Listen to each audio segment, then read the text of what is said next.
Hey guys, what's up? Welcome to the Being Beautifully Honest podcast and channel. Thanks for being here and being subscribed. If you are not, go ahead and hit that subscribe button. And if you're listening to this on YouTube, hit that like button while you're at it. It's like walking into the room and hitting that light switch. We just want to go ahead and brighten up the place. Let's get into this conversation. Well, it was recently reported that Harry and Meghan's Spotify deal has been severed. Pretty much they've been canceled. They've been terminated, fired, the deal is off, however you want to put it. But they basically tried to save face by putting out a statement that they have mutually agreed to part ways and are proud of the series we made together, quote unquote. It's the statement that they put out by this Archwell audio company that they have, which was what they have for Spotify. But, I can't say I'm really surprised. Now, listen, I'm going to preface this podcast about this by saying this. I don't really care what people think about my opinions because this is what I do when I have the time to do it. This is just me sharing my thoughts, views, and opinions. I obviously don't know Meghan Markle, never met her a day in my life, couldn't care less if I ever did. And I obviously don't know Prince Harry either. I don't hate the chick. I don't know her to hate her. My issue has always been when I have presented what I don't like about her is I just felt that be who you are. You're a biracial woman, and I don't care. There's nothing wrong with that. You are a biracial woman. You have never lived your life as an African American woman, and you really never wanted to live that way. And you never had to because you're not an African American woman. You are biracial. But because you never wanted to live your life with people really seeing you as a quote unquote woman of color, it just was very convenient to use your ethnicity of the African American side of you to make that out to be a sympathy point for people because you felt like you were being attacked because of your ethnicity. Because in actuality, you never wanted to be seen as that. You wanted to be seen as the other. You wanted to be seen as the Caucasian side of you. And look, that's okay because there are many people who are biracial who choose to live as one spectrum of themselves more than the other. It's their right to do that. So I don't ever fault anyone for doing that. But when you use it to profit and when you use it for sympathy, I have a problem with anyone that does that. I have a problem with anyone that will live their life as one thing, but if they see that there is a portion of themselves that they could use for profit and for sympathy, then that's the only reason why they want to do it. Because they always say nobody ever really wants to be black unless it's beneficial. And that's what I felt like she was doing with it, right? So even with using that, she used it, I feel, to still get into the connections with people like the Gwyneth Paltrows and the, of course, Oprah and Gayle King, Tyler Perry, the people who are the billionaires and close to the billionaires, but and they happen to have brown skin, but yet and still, you really don't want to be seen as that. You would rather be seen more like Gwyneth Paltrow than you would want to be seen as like a Gayle King. So let's just be clear on that. But even with that being said, I was never here rooting for failure, but I wasn't really surprised when I heard about this because from what I was told, even though it had gotten a lot of listens, I feel that more people were listening to it just out of sheer curiosity, not because they were really interested in her. And she was interviewing people like Mariah Carey and, and other celebrity women more so, and talking about archetypes. That honestly, for a lot of people, they weren't really interested in it. So that's not to be mean about it, because they even canceled Michelle Obama's podcast, and I never listened to hers either. I'll be honest, I just never was really interested and what Michelle Obama was going to be talking about on a podcast all the time either. I even got her book on Audible, and I still haven't listened to it. I'm just being honest. I look, and I'm not hating, and I'm not saying that I'm just here for things that are ratchet or just entertaining, because I listen to a myriad of things. I don't just listen to things that are entertaining or things that are reality show based. I listen to things that are political. I listen to things that are educational. I listen to things that are comical and educational as well. I am multifaceted. I am. But I just didn't find it as something that I was interested in. And I'm not saying just because I didn't find it as something that I was interested in. I did see a lot of people saying the same things.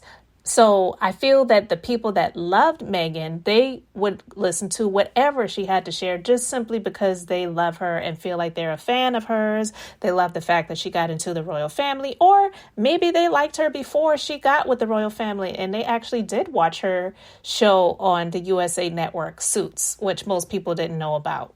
I'm just saying.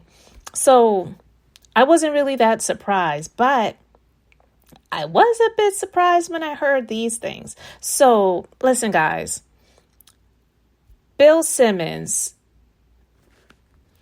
he's the head of podcast innovation at Spotify. He made some comments on his own podcast, and he said that Harry and Meghan were grifters. And he said this about 24 hours after the announcement of the dissolving partnership with Spotify. He said, "I wish I'd been involved in the Harry and Meghan leave Spotify negotiation," Simmons said. "The effing grifters. That's the podcast that we should have launched with them." And he continued and he said, "I got to get drunk one night and tell the story of the Zoom I had with Harry to try to help him with podcast ideas. The grifters." Now, I'm not even going to lie. That was probably a joke when he said that he's got to get drunk to do a podcast episode to talk about more details about them being grifters. But I definitely would be there to tune in. I'm not even going to lie, because I'm interested in that. I really am. But to hear this man call them grifters, I was like, wow. That's something. That definitely is news. But the CEO of Spotify, Daniel Ek, he admitted that the deal for them, it was overpaying and over-investing, and that they're going to be extremely more diligent about how they invest in future content deals. But what Harry and Meghan had, it just wasn't performing for the deal that they made. And I often wonder, where did they come up with the numbers? Because I get it. These two have a big name, but did they really think about the numbers per se? Or was it just, this was what was presented to them and they felt like because of the names that they had, they were worth it? You guys let me know your thoughts about that, because I really don't know. I don't know if because of him being the prince and they are the Duke and Duchess of Sussex, just because of the name that they had, that they felt like, oh, whatever they demand, we're going to give it to them because we want to say that they are a part of the Spotify family. I don't really know, because that seems like it was a very huge, expensive mistake. And so it's also being reported that their multi-million-dollar deal with Netflix might also be in jeopardy. Those are just rumors. Nothing has been solidified. But even though the Harry and Meghan docuseries that they did on Netflix got a lot of views, there isn't any plans for a follow-up series. And it's saying that Netflix is unlikely to renew their contract. And they're saying, quote, "There is a less friendly attitude from some at the top. The feeling is that the lemon has been fully squeezed. The big bucks Harry and Meghan signed on for do not exist today."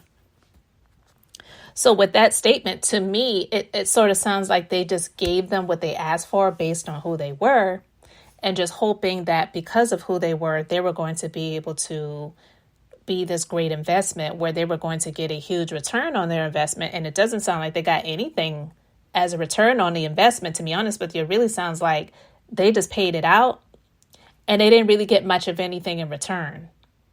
Because I feel like if there was a 100% loss, this is why they would be called lazy grifters versus just saying that they were trying to work out a deal, but they couldn't come to an agreement or, something along those lines. If it was just like a complete, total, utter loss, then I feel like that's probably why they're being called lazy grifters. So basically, they signed a $20 million deal in 2020 for the Archetypes podcast, which Spotify signed them on to do. But they claim that the real reason why they got the axe is because they just didn't produce enough content. So they only had 12 episodes of Archetypes. And when the announcement came out and Bill Simmons slammed them and said that they're lazy and effing grifters, it kind of sounds like maybe he might be onto something. I wouldn't say that this is someone that's just hating on these people. So basically they're saying Meghan and Harry, they are the cause of this, and they have come off as just being extremely difficult and lazy. And I do feel that it's a sense of entitlement with them because they feel like because of who we are, we're worth it. And so royal experts, they're saying that the podcast cancellation is a shocking failure, and that could also spell the collapse of their empire. And the biographer for Prince Harry, Angela Levin, she said that based on this news, it's showing that people are really fed up with them now. So what are the next steps? I don't know, because I know that she signed on with this big company for management. She was given an award. I wouldn't 100% say she was earning this award or earned this award that she got, but she was given an award by the Steinem Foundation, which after that we saw the news about how they were in this chase with the paparazzi, which almost caused this catastrophic collision, which that came out to be debunked and whatever. So it's really sounding like they're kind of weighing out their welcome. Really sounds like they're wearing out their welcome much sooner than later. It's only 2023. It kind of almost seems like only yesterday that they got to the States. But they've pissed off the UK. They've pissed off these people at Spotify. And then after that was announced, then they wanted to come out with a statement saying that they've mutually agreed to part ways. So they don't ever want to look like they're in a negative light. Sometimes in life we get fired. It's not all the time that you get to quit. Sometimes you get fired, and that's okay. It doesn't mean that you are less than anyone else because they made the decision that they don't want to work with you any longer. But because they always want to control the narrative. If someone comes out and says something about them, then they want to come out and put a statement out there to say that it's not true, it didn't happen that way, or this is the real deal.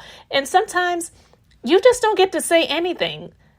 And especially if you are who you are, being this Duke and Duchess of Sussex, why do you always have to come out and put a statement out there every time something comes out about you that you see as negative?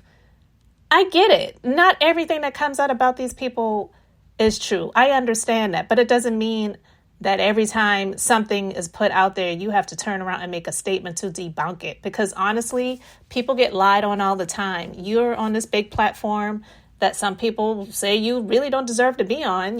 Harry, you're on the platform because you were born into it. And Meghan, she has the platform because she's with the person that was born into it. So they have this entitlement attitude and spirit about themselves where they just feel like everything should go their way. So the Spotify deal doesn't go their way. And instead of them just taking it on the chin, moving forward going in a different direction, doing something different, because obviously there will probably be other opportunities for them. Not saying that those will go well for them, but just saying it doesn't mean it's the end for them. They have to turn around and come out and make a statement saying that they have mutually agreed to part ways. But you know what? I don't believe it. I 100% believe that Spotify axed them because it was not a good investment for them. It's business. It's not personal. Okay. So I just wanted to come out here and speak about that because when I saw this story, I was like, wow, I am not 100% shocked that it has ended at this point in time. We'll see what happens next. I don't know what's going to happen with the Netflix deals that they have, if more is to come, because honestly, the majority of what has brought them the success is sort of being like a reality show. People coming there for the drama. They came there for the book Spare because of the drama that he was dishing in that. I didn't read it, don't care to, but I heard about it. And as far as the Netflix docuseries, which I did not watch, but saw a few stories about it and maybe a couple of clips, it was about the drama, about how they were treated, about what was said to them, about what they weren't able to do, or what they were forced to do, or what to wear or eat, or how someone made her cry. You know what I mean? And it's just like with all of the freaking problems that are going on in the world, you are not the biggest victims out here. And that's the other thing that bothers me about them as well. So anyway, we shall see if they've got more dishing of the dirt to bring to the public, because as far as the other things go, it doesn't really seem like the majority is here for it. And I don't know how much longer they can sustain the lifestyle that they really want to live of being an A-list royal couple in Hollywood if people aren't really here for them in that way, just giving them these multi-million-dollar deals because they feel entitled to it. And they don't really want to work for it. And people start to just see them as lazy grifters, like this Bill guy said that they are. So guys, you let me know your thoughts about all of this in the comments section below. Thank you so much for being here, liking and subscribing. I'm Beth, just being beautifully honest. So until the next time, I just wanted to keep it brief, beautiful, and now I'm going to say bye.